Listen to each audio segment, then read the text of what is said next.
Assalomu alaykum Nishon tumani kitobxonlari. Sizlarni 2025-yil 21-27 aprel kunlari O'zbekiston kitobxonlari yurti shiori ostida 5-respublika kitobxonlik haftaligining 3-kuni. Sizlarni tadbirimizda faol ishtirok etishingizni hamda kutubxonamizga kelishingizni so'rab qolaman.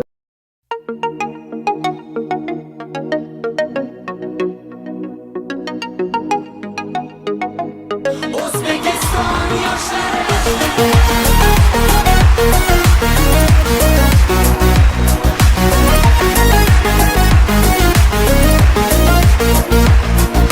Yoshmiz dilimizda ezgu ahd bo'lgay, har yurakda shiddat bo'lgay, shaxt bo'lgay.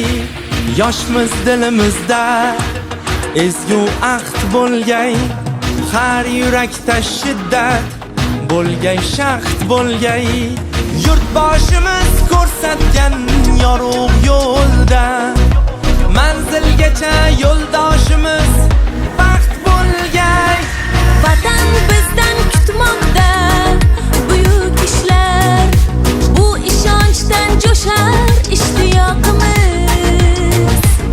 Bunda jamdir barchinoy alpomishlar, ko'ksi baland yoshlar ittifoqimiz. har ko'ngilni chaman etmoq uchun ham gullashaylik.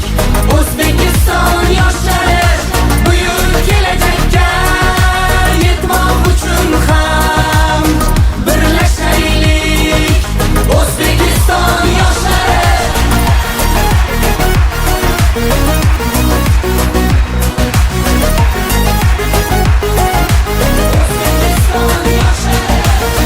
Bolalikdan asov otni egarlab, doim zafar quchgan Temur bobomiz.